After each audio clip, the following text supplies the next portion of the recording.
Le Maire.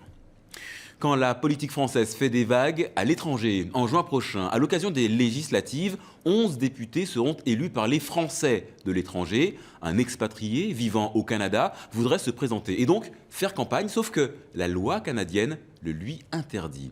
Explication, Marc Godbout.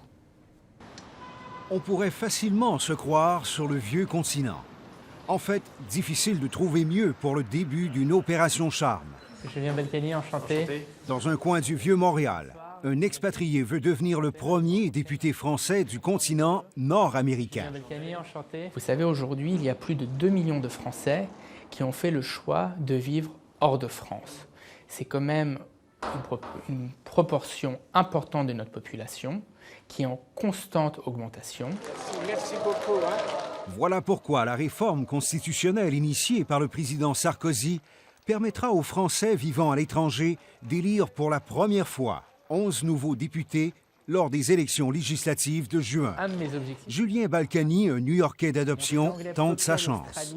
Avec toute nouveauté, toute innovation, il y a des surprises.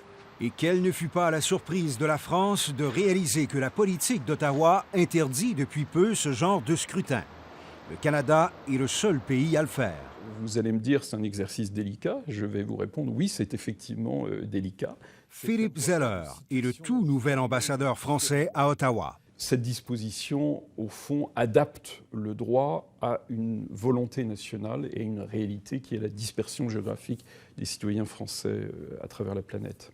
La France a beau faire ses représentations, le Canada voit toujours dans l'initiative un risque d'atteinte à sa souveraineté. Notre position était très claire, il n'y a pas de changement. Mais là s'arrêtent les explications du gouvernement. À l'instar de la France, la Tunisie avait rencontré la même opposition du Canada. En octobre dernier, elle a contourné le problème en tenant le scrutin à son ambassade, misant sur l'immunité diplomatique. La France songe à faire de même. Ça ne peut pas faire autrement qu'être une source de friction. La députée et ancienne diplomate Hélène Laverdière. Quand on est rendu à dire à un pays ce que je fais dans mon ambassade ne concerne que moi, c'est que les relations sont pas très bonnes. Et la même chose pour le retour, ça serait en France. Pour l'instant, au Canada, la campagne électorale française demeure plutôt discrète. Le différend diplomatique, lui, l'est beaucoup moins.